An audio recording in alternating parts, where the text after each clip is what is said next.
नमस्कार, आप देख रहे हैं स्वराज एक्सप्रेस। मैं हूं आपके साथ राघवेंद्र। चलिए सीधे आपको भोपाल लिए चलते हैं, जहां मुख्यमंत्री डॉक्टर मोहन यादव द्वारा भोपाल में कुशाभाऊ ठाकरे कन्वेंशन सेंटर का भूमि पूजन किया जा रहा पृथ्वी नमो नमः। ओम भूरसि भूरसि दितरसि विसदा भुवन सदा त्रि पृथ्वी महेशि।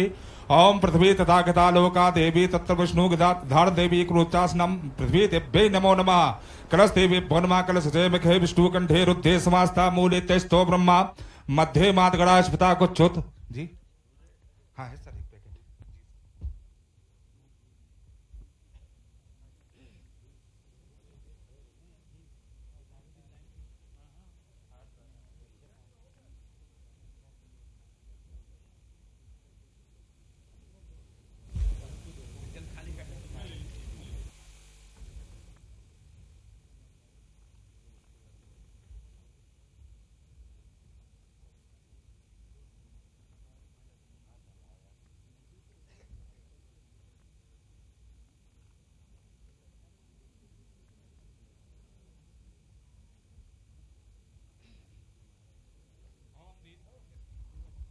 हरि ओम मंगलम भगवान विष्णु मंगलम गरुड़ध्वजा मंगलम पुंडरीकाक्षो मंगलाय स्तनो हरि तदेव लग्नम सुदनम तदेवं ताराबलम चंद्रबलम तदेवं विद्याबलम दैवलम तदेवं लक्ष्मीपते दिंगथरामे हरि ओम। ओम मंगलम भगवान विष्णु मंगलम गरुड़ध्वजा मंगलम पुंडरीकाक्षो मंगलाय स्तनो हरि।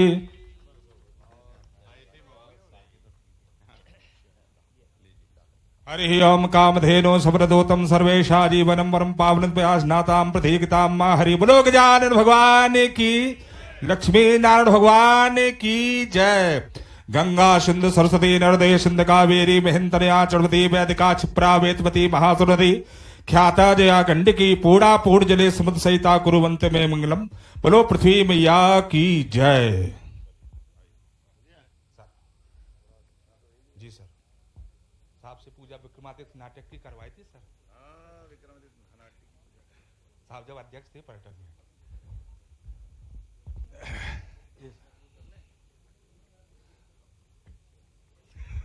सर टीका लगा दे आपको।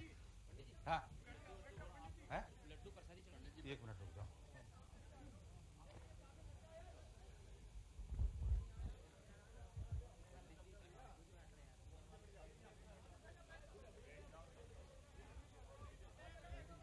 फोटो खिंचवा दो।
माननीय मुख्यमंत्री जी नवीन कन्वेंशन सेंटर की कार्य योजना का अवलोकन कर चुके हैं और कुछ एक समय पश्चात इस सभागार में होंगे।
भोपाल में महिला डॉक्टर की संदिग्ध मुख्यमंत्री डॉक्टर परिस्थितियों मोहन यादव द्वारा भोपाल के कुशाभाऊ ठाकरे कन्वेंशन सेंटर का भूमि पूजन किया गया। देखिए लाइव तस्वीर।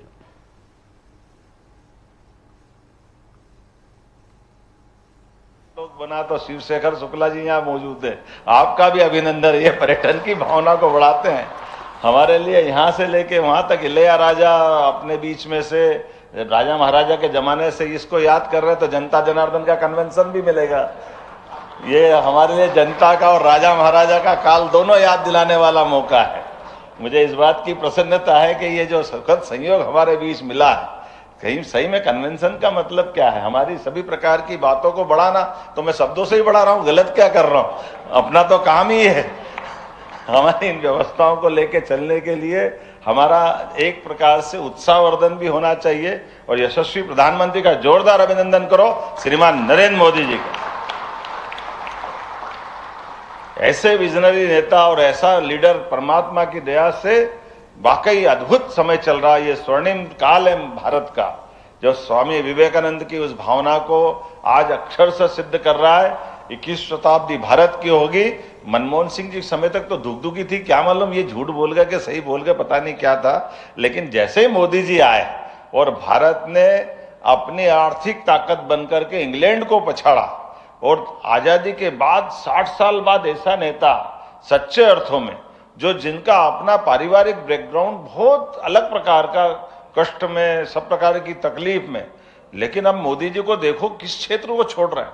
कल अब टूरिज्म के काफी लोग बैठे यहाँ पूरे देश से आए हुए, मैं देख रहा हूं इसमें नाम गोपाल राय जी, राज travels, Vishal Sharma ji, GM hotel ताज लेक फ्रंट, हमारे बीच ऋषभ देव मिश्रा जी, कंफर्ट जर्नी, श्री सत्यम द्विवेदी जी, ये एक से बढ़कर एक, सुमित डोंगरे जी, वरुण ग्रोवर जी, जरा ताली वाली बजा दो, बाहर से भी काफी मेहमान यहाँ आए हैं, हितेश जी, शैलवेंद्रम सिंह जी, यहाँ श्री विक्रम जी, अमिता गुप्ता जी, अनुभव शर्मा जी, MS आरती, मिस आरती, मैं समझ सकता हूँ कि जिस प्रकार का हमारा ये अपना पर्यटन का, चूंकि मैं टूरिज्म का चेयरमैन रहा हूँ कॉरपोरेशन का 10 से 14 तक, मैं समझ सकता हूँ कि हमारे अपने इस मध्य प्रदेश का नाम देश और दुनिया में बढ़ाने के लिए ये बहुत बड़ा हमारा अपना परिवार है, जिसके माध्यम से मध्य प्रदेश की एक विशेष पहचान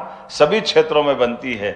ऐसे में जब हम अपना एक नया संकल्प कर रहे हैं भोपाल के माध्यम से, मुझे इस बात की भी प्रसन्नता है कि जब हम यहाँ अपनी बात कर रहे हैं तो आज ही आते आते जब कन्वेंशन सेंटर भी बन रहा है, तो हमारा नवा टाइगर रिजर्व पार्क की भी घोषणा हमने की है, जिसको माधव टाइगर रिजर्व पार्क के माध्यम से जाना जाएगा। बड़े पैमाने पर हमारे वन्य जीवों में खास करके राजा में राजा, बाघ राजा, पता नहीं क्यों मेरे समझ में नहीं आता कि जाने अनजाने में हमसे भी गलती हो जाती है कि हम लायन को राजा बता देते हैं, लायन को बताते हैं ना राजा। मैं कभी कल्पना करता हूं उनके दोनों की जीवन शैली की, कभी आप मदद करना, आपको भी ध्यान में होगा कि लायन को राजा माना जाता, अच्छी बात है, लेकिन टाइगर का जीवन और लायन का जीवन दोनों दृष्टि से तुलना करो तो ध्यान में क्या आएगा। लायन अपने परिवार के साथ रहता है, उनकी अपनी मादाएं वो शिकार करेगी, उनका अपने परिवार बच्चों के साथ भोजन पानी का प्रबंधन होगा, लेकिन वो महाराज शिकार विकार में विश्वास नहीं करते। जब शिकार मिल जाए तो जाके खाने में सबसे पहला हक अपना बताते। अब इधर टाइगर के जीवन शैली में देखो तो ध्यान में आता है, टाइगर की जीवन शैली है रोज अपने सायंकाल 4 साढ़े 4 बजानी कि पूरी 40-45 किलोमीटर की टेरिटरी में रोज अपना पूरा एक एक एरिया चेक करके आते हैं। और उनकी अपनी मादाएं जिनका 15-20 किलोमीटर का एरिया रहता है, वो भी अपने अपने क्षेत्र में अपने बच्चों के साथ में उनको रखती है। 3-4 जो भी उनके अपने परिवार की, उनकी अपनी गृहस्थी का अपना सिस्टम है, वो अपने अपने ढंग से अपने बच्चों को पालती। और रोबदाव ऐसा कि बच्चे भी उन व्यवस्था में, टाइगर का भाग्य परमात्मा की दया से ये भी अपना आप में जूलॉजी का एक नया चमत्कार है कि वो अपने वंश को भी पहचानता है। एकमात्र प्राणी है टाइगर जो अपना DNA सूंघ लेता कि बच्चे उसके हैं या और किसी के। तो कभी कोई कारण से मेल टाइगर किसी मादा के साथ बिछड़ जाए और बच्चे उसके साथ होते, तो वो अगर दूसरे टाइगर के पास आती तो माँ को अपने बच्चे मारना पड़ते हैं या उनके अपनी जिंदगी उनके हाल पे छोड़ना पड़ती। ये गुण भी टाइगर में। लेकिन दूसरा बड़ा गुण है, टाइगर कोई भी हो, टाइगर अपने बलबूते पे शिकार करता है, अपने एरिया की रक्षा करता है, अपने पूरे क्षेत्र में अपने रोब दाब से रहता है, और जिसमें दम है वही अपना एरिया बनाता है। अब बताओ राजा कौन हुआ, ये या वो? मेरे समझ में नहीं आया कि उसको मानो कि इसको मानो। जो अपने स्वावलंबी ढंग से जीता है, आखिर ये टाइगर का अपना एक पहचान। मुझे इस बात की प्रसन्नता है कि देश दुनिया में सबसे ज्यादा टाइगर अगर कहीं है तो भारत में है, और भारत में सबसे ज्यादा टाइगर कहीं है तो मध्य प्रदेश में है। हमारे यहाँ जिस प्रकार से टाइगर अपने वंश वृद्धि कर रहे हैं, अब तो आनंद इतना अच्छा है कि आज ही अपन ने जैसे नवा घोषित किया है, आज के बाद कुछ दिन बाद वहां भी हम अपने टाइगर छोड़ेंगे। यहाँ भोपाल में भी अपने राजधानी, पूरे देश की एकमात्र राजधानी है जिसके 5 किलोमीटर दूर से प्रभारी मंत्री बता रहे हैं कि झीरी के पास गेट बना दो तो ये 5 किलोमीटर भोपाल से दूर जाओ, उससे तो पास में आपका, इससे ज्यादा दूर तो एयरपोर्ट हो जाएगा, है ना। लेकिन वो यहाँ का झीरी का गेट पास में है। अब ये एक तरह से टाइगर की राजधानी हो गई कि अपनी राजधानी है, अपन सब समझ लो जो समझना हो, लेकिन ये कुल मिलाकर के टाइगर रिजर्व के आधार पर एकमात्र राजधानी जिसका नेशनल पार्क के नाते से वो सम्मान बढ़ा, और ये हमारे उस भाव को भी लाता है जब हम मानव के साथ वन्य जीवों के सहअस्तित्व की भावना के आधार पर साथ में जीवन जीने की अपनी जो पद्धति है उसका ये आनंद है। भोपाल के ताल में मगर भी मिलेंगे, घड़ियाल भी मिलेंगे, जंगल में शेर भी मिलेंगे, हम और आप सब मिलकर के भी यहाँ भोपाल की शान बढ़ा रहे हैं, और भोपाल 1000 साल का राजा भोज का काल का भी याद दिला देता है। ऐसे में कई कई कारण से भोपाल की पहचान बनी हुई है। मुझे इस बात की प्रसन्नता है जब इस यहाँ के इस सभागार का हम विस्तारीकरण की बात कर रहे हैं, तो मैं पूछ रहा था वो पिक्चर जब देख रहे थे तो पिक्चर में वो थोड़ा हमको वास्तुशिल्प थोड़ा अटपटा लगा, फिर मुझे बताया गया कि नहीं वो संशोधन कर दिया जाएगा, वीडियो पहले बना है। हमने कहा बिल्डिंग बनाओ तो इससे मिलते जुलते तरीके से ही बनाना भैया, क्योंकि इसका विस्तारीकरण है। तो ऐसे ही है ना, मैं मान लूं कि अगर बाहर से पिलर्स वगैरह बनेंगे या इस प्रकार का अंदर का जो आप थोड़ा बहुत बदलाव कर दो समय के साथ वो चलेगा, लेकिन इसकी जो बाहर की आकृति है उस आकृति को मिलाने का प्रयास करेंगे तो ज्यादा अच्छा रहेगा। मेरी बात से सहमत हो तो ध्यान में आ जाएगा, क्योंकि हम ये एक तरह से इसका विस्तारीकरण की बात कर रहे हैं तो उसका आनंद भी रहेगा और ये बहुत बड़ी कमी पूर्ति करेगा। अब काम करने के तरीके में माननीय चेतन जी ने भी कहा, माननीय हमारे अध्यक्ष जी ने भी कहा, हमारी अपनी परमात्मा की दया से यशस्वी प्रधानमंत्री ने जो काम करने का विजन बताया और जिस ढंग से उनने काम करने का तरीका बताया, जैसे वो अपनी बात रखते भी हैं, कहते भी है, और उनने कई प्रकार से हमको सिखाया भी है, तो हमने भी प्रयास किया उनके उस मार्गदर्शन के आधार पर कि जब इस कन्वेंशन सेंटर के दृष्टि से बात कर रहे हैं तो रीजनल इंडस्ट्री कॉन्क्लेव हम लगातार संभाग में कर रहे थे, और अपने को अंततः भोपाल में हमको ग्लोबल करना है। तो ग्लोबल करने के समय ध्यान में आया था कि हमारे पास अभी कन्वेंशन सेंटर नहीं है, तो हमने उस मानव संग्रहालय को जरूर चयन कर लिया था, लेकिन कल्पना की कि तुरंत अच्छा बनना चाहिए, तो हमने यद्यपि इस कन्वेंशन सेंटर के लिए टेंडर ये मान के चलते कि भोपाल से हम अपनी योजना भेजते, भारत सरकार आशीर्वाद देगी सही, तो भारत सरकार का आशीर्वाद उनके बजट के माध्यम से मिले, जनवरी में टेंडर लगा दिया, और टेंडर के पहले इसी सप्ताह में भारत सरकार की मंजूरी भी आ गई। तो उसके आधार पर अब पूरे देश का इस नए बजट का ये पहला प्रोजेक्ट हो गया जिसको सबसे पहले हमारे माध्यम से बुनाया जाएगा। ये बड़ी सौगात भी है जिसको हम अपने बलबूते पर इतनी बड़ी सौगात ले रहे हैं, और इसकी पहली किस्त तो आ गई, इसलिए तुरंत भूमि पूजन कर दिया ताकि सेकंड किस्त भी आ जाए। अगर कोई कारण से वो नहीं आई तो खर्चा राज्य को पड़ जाएगा। तो आवश्यक सावधानी भी रखना पड़ रही है कि हमारे कामकाज में, हमारी व्यवस्थाओं में जो सरकार की मनोभावना है उससे भी तालमेल करें। लेकिन ये बड़ी सौगात मिली है मेरी अपनी ओर से, लगभग 100 करोड़ से ज्यादा की लागत का ये बड़ा अच्छा भवन है। न केवल यहाँ उच्च स्तरीय बैठकें होगी बल्कि व्यावसायिक आयोजनों की जरूरत की भी पूर्ति होगी।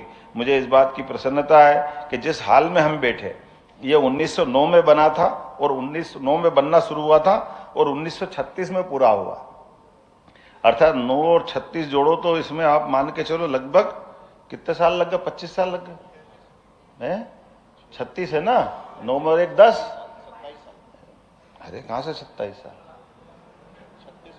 अरे 9 में शुरू हुआ 36 में पूरा, ऐसा क्या करो यार, है ना। तो मान के चलो कि चलो इसमें 27 साल लगे, लेकिन ये 2 साल के अंदर पूरा हो जाना चाहिए, ये हम संकल्प करें, है। हाँ 15 महीने में 2-4 महीने ऊपर नीचे कर देता हूँ, कोई फर्क नहीं पड़ता है, लेकिन मान के चले ये 25 पूरा गिन लिया और 26 में आप इसका उद्घाटन कराओगे। और यहीं आकर के, चूंकि यहाँ हमारे टूरिज्म सेक्टर की बड़ी संख्या के लोग बैठे हैं, मैं मान के चलता हूं कि भविष्य का हमारे पर्यटन के बहुत प्रकार के मेले लगते रहते हैं, भविष्य के बिजनेस करने के, आपकी होटल इंडस्ट्री के अलग अलग सामान के बेचने के, ऐसे ही चलते हैं, बंद तो नहीं हो गए वो जो हम जब देखते थे, चल रहे ना उसी प्रकार के।